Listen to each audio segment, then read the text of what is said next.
is like God? No. She is an ordinary person. But somehow, she has a very special character. Medical expertise lies at the heart of Tzu-Chi humanitarian relief efforts, both in Taiwan and abroad. Master Chen built the first of the Tzu-Chi hospitals in Hualien, then a remote region of Taiwan vulnerable to natural disasters. It is Buddhist compassion in action, a means of alleviating human suffering with the help of Western medicine. Master Chen started Tzu-Chi in 1966, a humble cooperative consisting mainly of housewives. Her mission was to help the poor, but she soon discovered the cause of poverty was illness. 她看到了这一些现象，就是因病而贫的现象，看到了花莲一起民众求医求不得的苦，所以她觉得她要在花莲为东部地区的民众来兴建一所慈济医院。所以当她讲这句话的时候，全场应该虽然是只有10几个人，可是也算是所有来的都是核心人物嘛。大家都空气都凝固了，大家觉得说这个应该不可能嘛，所以没有几乎大家脸色沉重，空气凝固。所以我就在那个时候我就说，我赞成，我赞成，师父我赞成。事实上那个时候真的非常困难，因为找土地没有人相信嘛，所以都到处求啊，到处拜托啊。所以后来又要说8亿要盖医院啊。我走到哪里，人家就跟我讲说，哎，那个来了，那个来了，哦，就是我有精神病了，哦，因为那个时候花莲县政府啊，1年的预算大概1亿左右，那你一个出家人，一介米迷啊，一个瘦弱的米迷，你去做这件事情，你根本一文不名，怎么有可能要花那么大的业呢？ To persuade the naysayers, Master Chen held one fundraising event after another. When then Taiwan President Jiang Jingkuo heard the news, he made a visit to Master Chen and instructed government ministries to give her full support. But even after securing the land and building the hospital, there were fresh difficulties. Few doctors were willing to leave the comfort of Taipei City to work in remote Hualien. Against all odds, after 7 years of hard work, the Tzu-Chi Hualien Hospital finally opened in 1986. The hospital now serves 350,000 residents. So how does Master Chen run a sophisticated network of hospitals? Her secret is management by walking about, Buddhist style.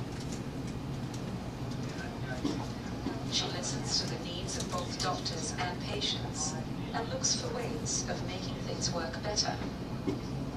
Her approach to Buddhism is infused with pragmatism and common sense.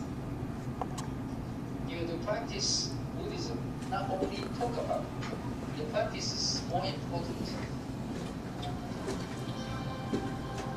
Today, doctors give up higher-paying jobs elsewhere to work at the Hualien Hospital. Master Chen has built apartments for the doctors and even schools for their children. It was her way of overcoming objections by doctors who did not want to work in the backwaters of Hualien. In so doing, she turned a hardship posting into a dream job. But she went even further. She developed the Hualien Hospital into a full-fledged medical center with its own nursing college and medical school. It's spent almost 10 years, 15 years to reach the level of the medical center. So it's a long way. 上面有一个观念呢，他认为我们要做任何一件事情，不做则已，要做就把它做好。一再强调说，为佛教为众生。为佛教，很多人都把佛教当成是一个怎样是迷信的，或者是一个老年人的宗教，是一个比较科学的。所以上人也很希望说，借着新旧医院这个过程。Anyway, so this is still long. little clips again. Million people admire her work in Taiwan, and now she sent many of her members to wherever has a natural disaster like tsunami, earthquake, and so forth around the world. So that's a big job to step up and people like the kind of charity. I went to Taiwan and stopped by one of her hospital. The way she run the hospital is quite different. Most except the nurse, the doctors, the other volunteers, whenever they do the service for the patients, they need to respect everything about together. That's true respect. And many doctors, they quit their job to do work voluntarily at the hospital that she's running. Of course, she built school, remember? School, the house, school for their families. So anyway, that's a lot of projects they're working for. And even in California, she has 2 or 3 clinics, free clinics for the people, for the poor people. I stopped by once in LA area. It's a lot. So you see. The doctors are Buddhists too? Yeah, most of them are Buddhists. Yeah, especially in Taiwan. Yeah. Okay, so let's just move on. And so you see that now they,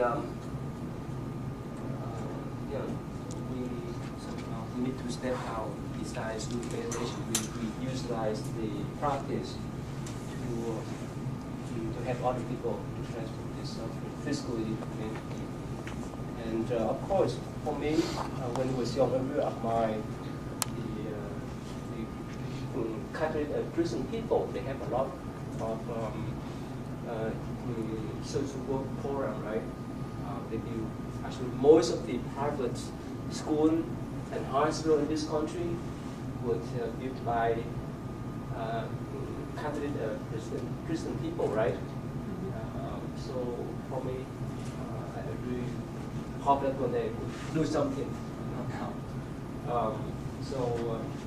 Again, this is the movement in Buddhist community nowadays. Okay, so number 3, I'll tell what to have.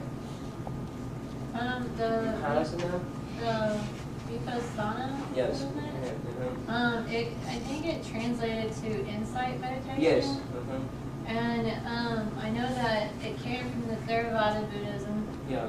But it's extremely popular here in America, and it's been that way since the 1980s. And I do know that the reason that it was so popular is because it's kind of independent from many of like the religious customs and stuff of Buddhism, and it's more only meditation.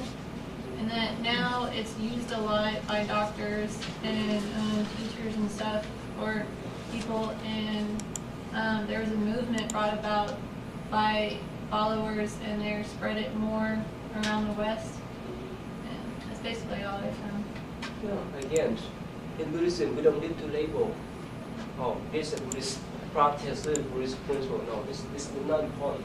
The purpose of Buddha provide the guideline and the teaching is to help people, not to be famous. You understand that? So, whether they call mindfulness, Buddhist mindfulness, meditation, doesn't matter.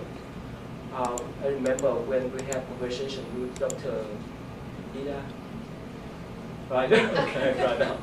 She said that most of the Western mindfulness practice now, they have the root of Buddhism. So why don't people talk about that root? For me, that's okay. It's not important to label. The important thing is whether they could have any kind of benefit or not. Okay, let me show you brief our conversation. The rise of mindfulness in society. I don't know whether you know this lady. No? You know who is she? Ariana Huffington. Who is that? Ariana Huffington. What she's doing? She started the Huffington Post. Oh, really? Yeah. She's really famous? Yeah. Really? Okay. She has the interview with this man. We thought we would have some time to prepare that we wanted to talk to. So we haven't really prepared. And one of these very interesting people was Justin Rosenstein, who, as it happened, was the man who came up with the idea of the like button on Facebook. And now he's created this company called Asana, and the message, the slogan of the company is helping humanity thrive. And we're talking about how this seems to be a message for our times. John, just coincidentally, your book, which is about to come out at the end of March, the title is Thrive, Right. the third metric. but it's also like the Greek word eudaimonia, which is really translated to thriving, and the human flowering, the flowering of mindfulness. And you said backstage that this is almost like a renaissance. Yeah, I do have a sense, and maybe you do as well, that what we're all participating in some sense in a certain kind of flowering of our own humanity. And if you recall the Renaissance back in Italy in the 17th century, was really about recognizing the sacred in the human and the human in the sacred. Before that, the art was very sort of one-dimensional or two-dimensional and didn't really convey the beauty of the human form, and that had been lost since the ancient Greeks and Romans. And it was brought back. And I think that we could look at what's going on here, and I hope it's true, as a kind of nascent renaissance that has the potential to be global this time rather than simply European, and integrate every aspect of our humanity in the service of goodness and beauty and the sort of native intelligence that's woven into our species, if we are capable of dealing. Okay, anyway, so it's still long. Okay, you can watch it, please. Okay, so again, nowadays it's so popular, but it's so painful for Shadow side of one's feet. People. That's why I offer that class. Mindfulness and Mystification semester. Did the only programs. Okay, so the next one, number 4, is Terry. What do you have? Okay. I have that the beliefs and practice of Buddhism drift back to Europe since the 13th century. Yeah. A clear picture of Buddhism as a whole didn't take shape in Europe until the middle of the 19th century, which is just about 150 years ago. The first person to comprehend Buddhism as a unitary tradition and establish the historical origins was a French philosopher, Eugene Burnouf. He studied Pales, Sanskrit, and Tibetan manuscripts that had been sent to him to Paris from the East. Pretty much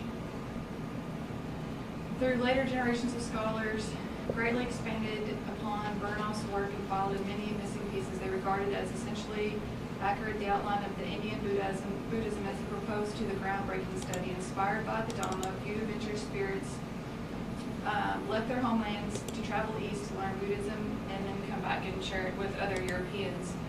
And then currently, within Europe, starting early in the 20th century, Buddhist societies began to sprout. Buddhist journals commenced publications, and numerous books on Buddhism was brought into account.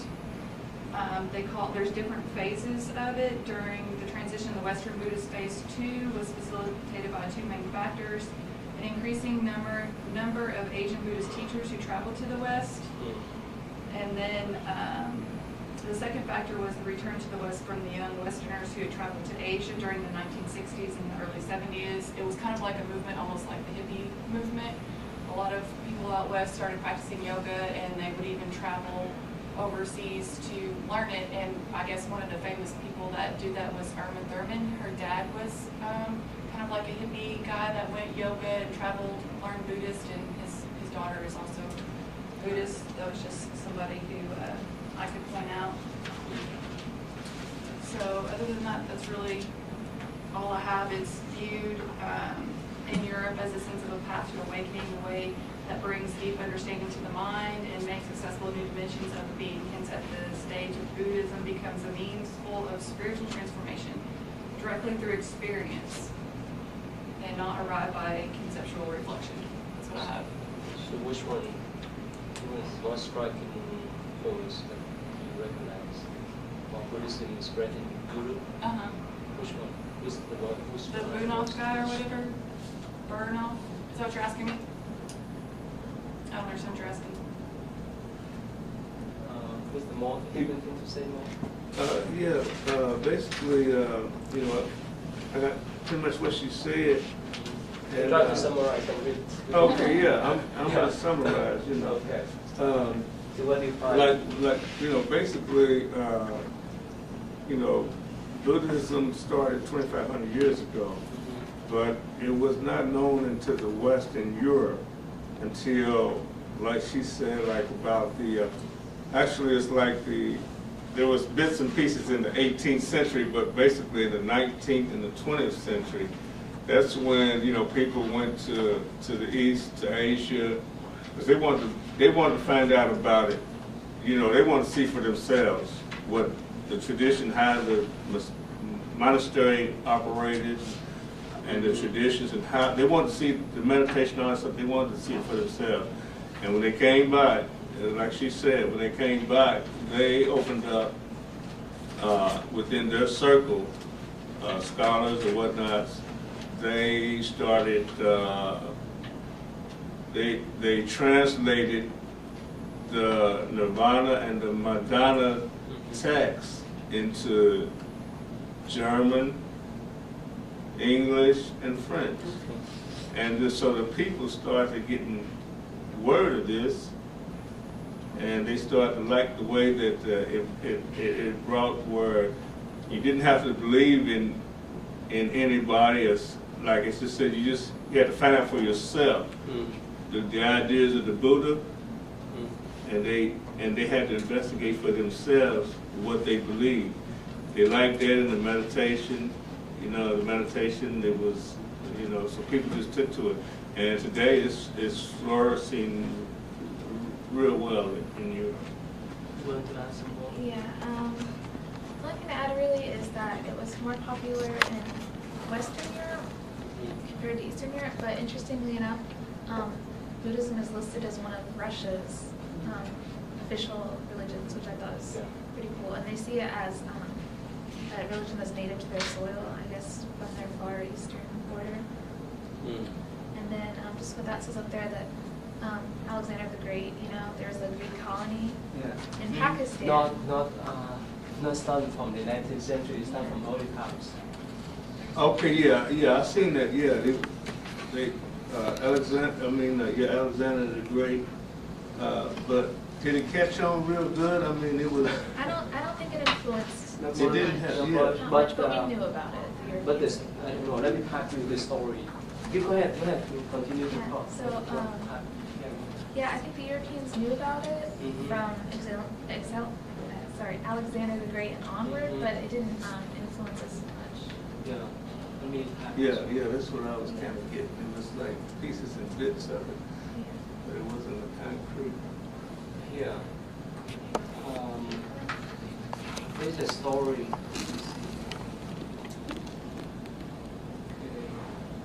Yeah, I know he's talking. What you're talking about. And they refer to the story of a Christianity like story. The story of what they call Josephine. Buddha. Joseph, what's it say? Josephine and Barlan. You know about that story? Barlan. Can you tell briefly what it's about? Yeah, it's like it was a comparison. It was a story, Christian. It was based on a Christianity story, and it had the Buddha. They both had similarities, but you know, I'm drawing a blank from there. You know, I can't remember what the story was about. I mean, it was like I was just reading it. You know, while I was reading, I read about. Oh, right here. This is story here.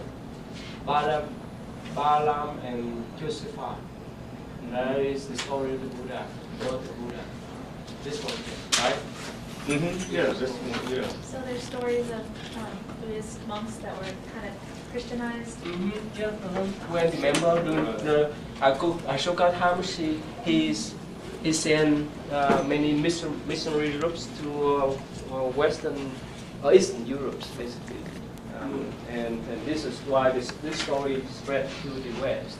But because of the rise of Christianity and Muslims, somehow Buddhism died out in the West, and it started to grow in the East.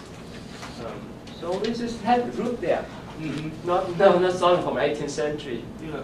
And plus, especially during actually 18th or 19th century, some European countries like French, England, and so forth colonized some country in Southeast Asia, right? Like Burma, India, Sri Lanka, and so forth. There's two-way effect. Of course, there are many Catholic Christian missionary went there to convert people, right? And in return, his name was Alan Bennett. In return, yeah, some of them got back the Buddhist information and knowledge to their own country. So that's too. That was like in the 1900s. Though, Yeah, right? that's the two-way effect of the two traditions. And this is one of the Greek emperors who is considered as a Buddhist, and he has the coins that imprint Buddha statue too, and Buddhism and Roman, and plus of course they start to have more interest in the 19th century. Again, like you say, many European scholars. Yes. What was the Greek Buddhist emperor? What was his name? Minhinda.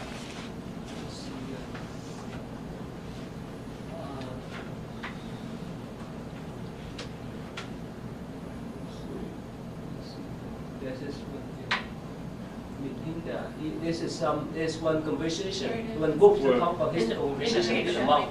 Yeah, Minhinda. What? Oh, okay, yeah, I see. Okay. Where's that? Right there. Oh, right here, Menanda. Yeah. Another name is Minhinda too. Menanda. He's considered as Buddhist. Wow, that was 155 BC. So that's the interaction between the East and the West. Because of the rise of Christianity and Muslims, so Buddhism died out in the West, developed in the East. And yeah, because of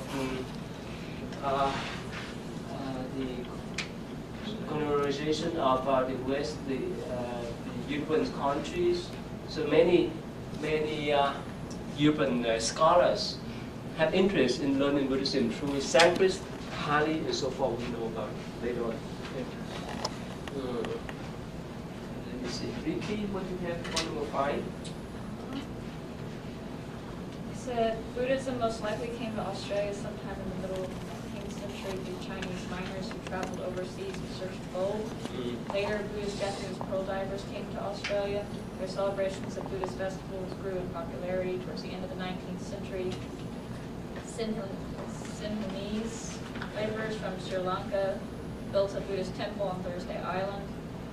Though many of these immigrants returned home after gold rushes and labor ran out, Buddhist influences remain. At the turn of the century, the new federal parliament of Australia passed the Immigration Restriction Act preventing Asian immigration to Australia.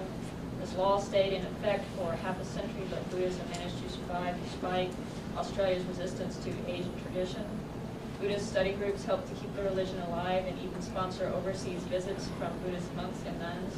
In the year 1958, the Buddhist Federation of Australia was formed.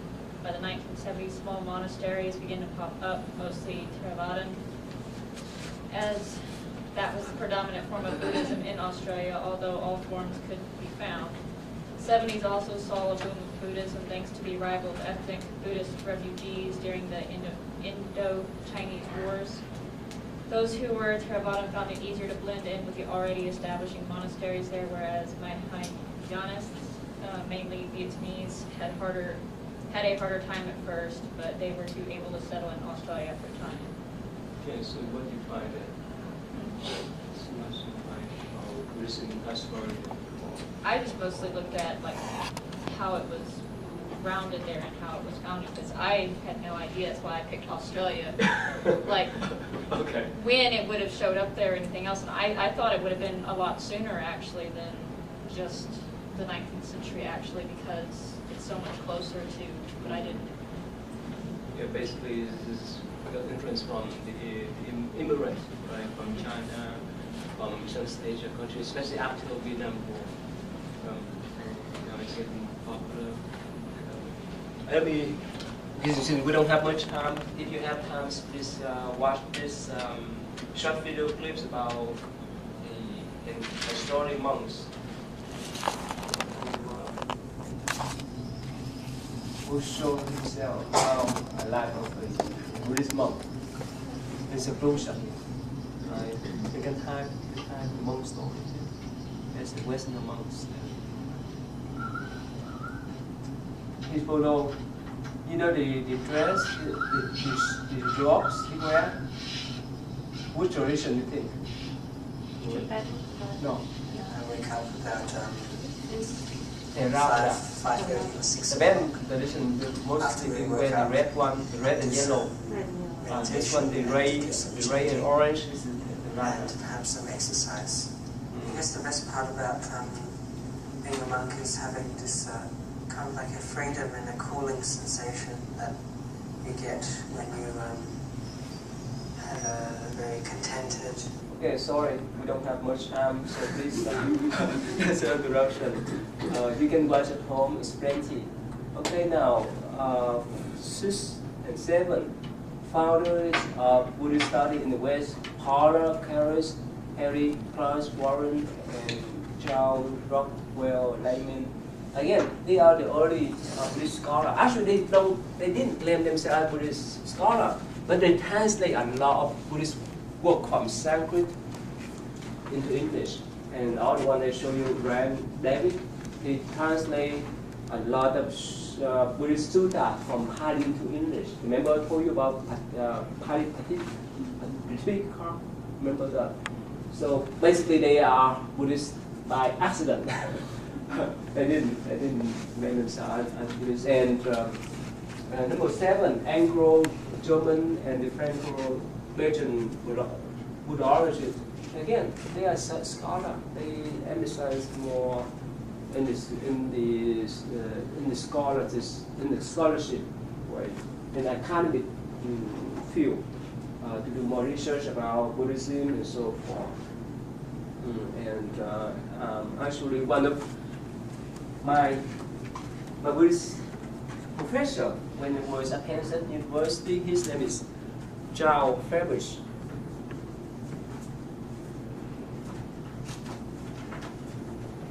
He is one of the most popular Buddhist scholars in this country. Let me type his name. I took Western Buddhism with him when he was at Penn State University. He taught at Penn State University for more than 35 years. And later on, he transferred to Utah University to teach over there. But later on, he retired. This is his name.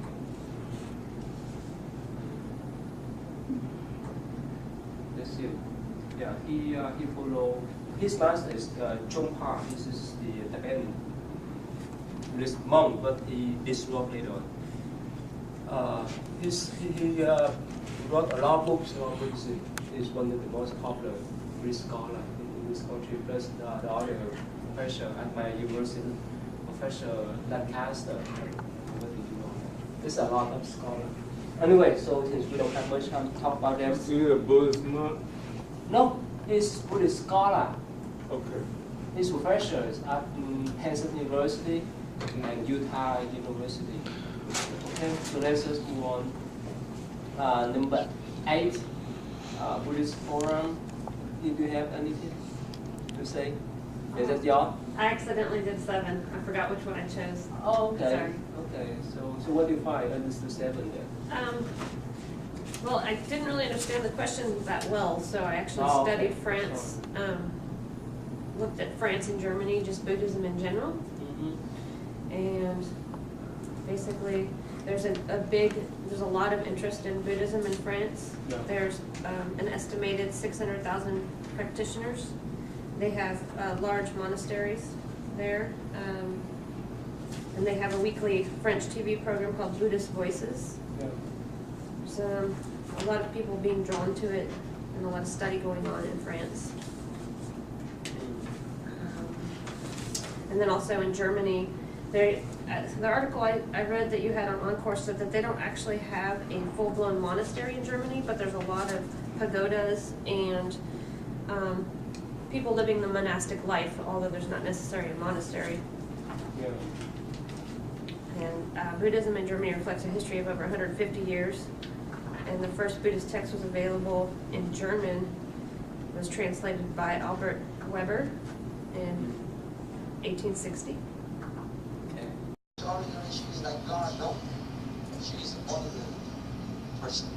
But somehow, she has a very special character. Medical expertise lies at the heart of Tzu humanitarian relief efforts, both in Taiwan and abroad. Master Chen built the first of the Tzu hospitals in Hualien, then a remote region of Taiwan vulnerable to natural disasters. It is Buddhist compassion in action, a means of alleviating human suffering with the help of Western medicine.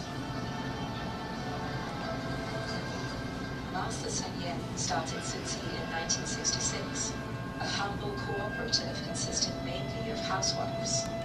Her mission was to help the poor, but she soon discovered. But even after securing the land and building the hospital, there were fresh difficulties. Few doctors were willing to leave the comfort of Taipei City to work in remote Hualien.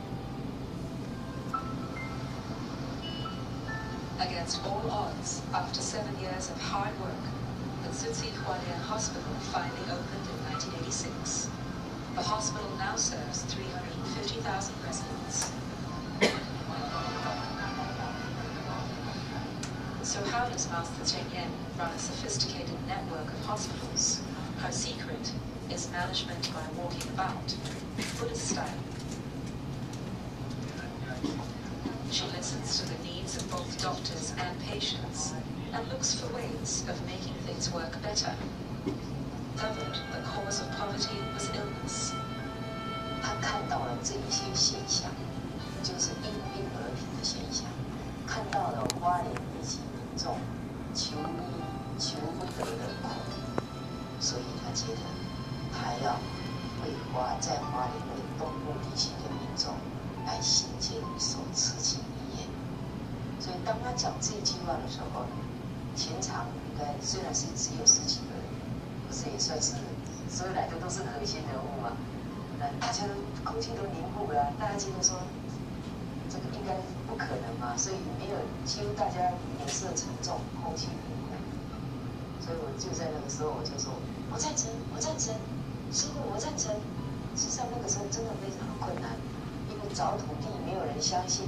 Her approach to Buddhism is infused with pragmatism and common sense.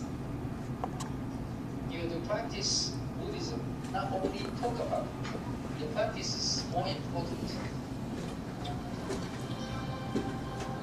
Today, doctors give up higher-paying jobs elsewhere to work at the Hualien Hospital. Master Chen Yan has built apartments for the doctors and even schools for their children. It was her way of overcoming objections by doctors who did not want to work in the backwaters of Hualien. In so doing, she turned a hardship posting into a dream job. But she went even further. She developed the Hualien Hospital into a full-fledged medical center with its own. 所以都到处求啊，到处拜托啊，所以后来又要说8亿要盖医院啊。我走到哪里，人家就跟我讲说，哎，那个来了，那个来了，哦，就是我有精神病了，哦，因为那个时候花莲县政府啊。1年的预算大概1亿左右。那你一个出家人，一介米迷啊，一个瘦弱的米迷，你去做这件事情，你根本一文不名，怎么有可能要花那么大的业呢？ To persuade the naysayers, Master Chen Yan held one fundraising event after another. When then Taiwan President Jiang Jingkuo heard the news, he made a visit to Master Chen Yan and instructed government ministries to give her full support.